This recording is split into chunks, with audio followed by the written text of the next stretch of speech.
I'm here with Coach Clayton Bissett, head coach of the National Championship Rochester College golf team. Coach, can you explain how you've had such success since the start of your program in 4 years? Well, it's really nothing that I've done in particular. I've just been fortunate enough to recruit really good kids who happen to turn out and be really good golfers. We've had some success over the last couple of years, and some individuals have had some success, and it all comes from them. I mean, there's not a whole lot I can do as a golf coach.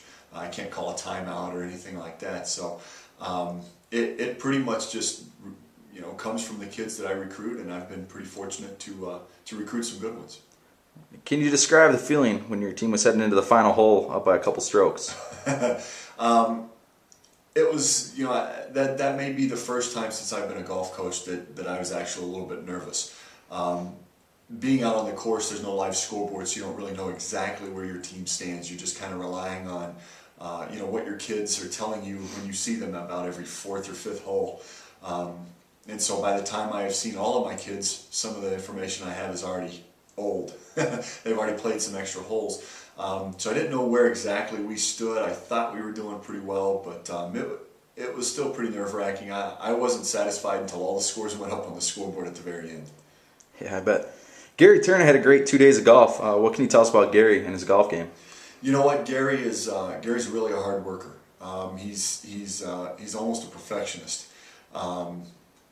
He knows what he has to work on, and does a really good job of working on it. He's very conscientious about his work ethic, and he's always had this potential, and has always been able to play in tournaments where he's had great stretches of holes, and then was finally able to put it together for 2 rounds at this golf tournament, and really just did an excellent job for us. What can you tell us about the rest of your squad? Boy, we were only ahead by 1 stroke. We were 1 stroke ahead of the second place team, and then I believe it was 5 strokes ahead of the third place team. So it was after the first day, so it was really, really close. And even the fourth place team, we were only ahead of them by 10 strokes. So it was really a clutch effort by the guys, and I was kind of keeping them up to date as best I could during the tournament as far as where we stood, and so they had a pretty good idea of where we stood. We were playing with the second and third place teams, so my guys knew how they were doing. So it was really a clutch effort by everybody to come through at the end the way that they did. So I was very, very proud of them. What are the chances of a three-peat? Coach, you gotta let me enjoy the second one here.